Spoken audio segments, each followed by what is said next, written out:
दीमक की रानी जब तंदुरुस्त होती है और ठीक तरह से अंडे देती है, तब उसकी सेवा में कई सारे वर्कर दीमक जुटे रहते हैं। लेकिन जैसे ही दीमक रानी अंडे देना बंद करती है, तो वर्कर दीमक उसको खाना देना बंद कर देते हैं और उसको भूखा ही मार दिया जाता है। लेकिन ऐसा क्यों? जिस रानी ने सबको जीवन दिया, उस रानी को मौत की सजा क्यों दी जाती है? चलिए दीमक की दुनिया की यह अद्भुत बात को जानते हैं, जो आपको बेहद रोचक लगेगी। बात कुछ यहां से शुरू होती है कि दीमक की कॉलोनी में एक रानी दीमक होती है, जिसका कद मोटा और भद्दा होता है। यह रानी की लंबाई 2 इंच से भी ज्यादा होती है और रानी एक विशेष कमरे में ही रहती है, जो बड़ा और गोल होता है। फिर भी यह रानी दीमक पूरी कॉलोनी की मां होती है और सब दीमक उसकी दिन रात सेवा करते रहते हैं। आमतौर पर कॉलोनी की दूसरी दीमक 1 से 2 साल तक जीवित रहती है, जबकि रानी दीमक आमतौर पर 15 से 20 साल तक जीवित रहती है और उसका सिर्फ एक ही उद्देश्य होता है, दिन रात अंडे देना।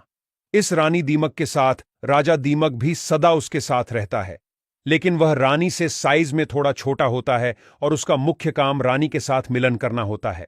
रानी दीमक का काम सिर्फ अंडे देने का होता है। वैज्ञानिक संशोधन से पता चला है कि वह 1 मिनट में 60 अंडे देती है, मतलब कि एक दिन के 86,000 अंडे देती है।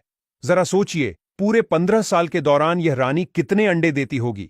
रानी दीमक के दिए हुए अंडों को वर्कर दीमक साफ करती है और दूसरे कमरे में जाकर रख देती है। यह कमरा खास अंडों के लिए ही बना होता है और अंडों से बच्चे बाहर आने में 30 दिन से लेकर 90 दिनों तक का समय लग सकता है। क्या आपको पता है, रानी दीमक का मुंह इतना छोटा होता है कि ठीक से दिखता भी नहीं, और रानी दीमक खुद से खाना तक नहीं खा सकती। कभी कभी रानी दीमक को खाना भी उसकी सेविकाएं खिलाती है और सेविकाओं हर वक्त रानी दीमक की सेवा में ही लगी रहती है।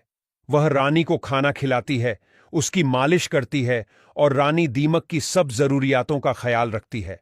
दीमक के बच्चे जब अंडों से बाहर आते हैं, तब उसे निम्फ्स कहा जाता है।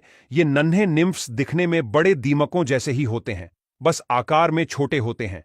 शुरुआत में ये सभी निम्फ्स एक जैसे ही होते हैं, लेकिन उनका भविष्य इस बात पर निर्भर करता है कि उन्हें क्या खिलाया जाता है।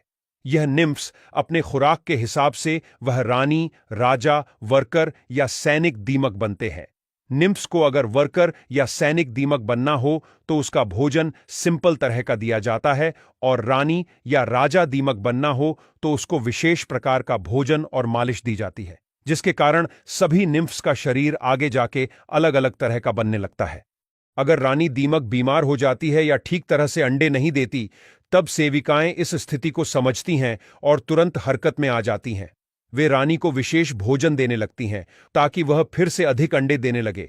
लेकिन अगर रानी दीमक पूरी तरह से अंडे देना बंद कर देती है, तो सेविकाएं उसको खाना देना बंद कर देती है और उसे भूख से तड़पकर मरने के लिए छोड़ देती है।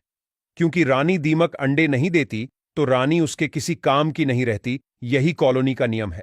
फिर कॉलोनी में से एक और तंदुरुस्त दीमक को चुनकर उसको विशेष भोजन देने लगते हैं, जिससे वह रानी बने और अंडे देने की प्रक्रिया फिर से शुरू हो सके।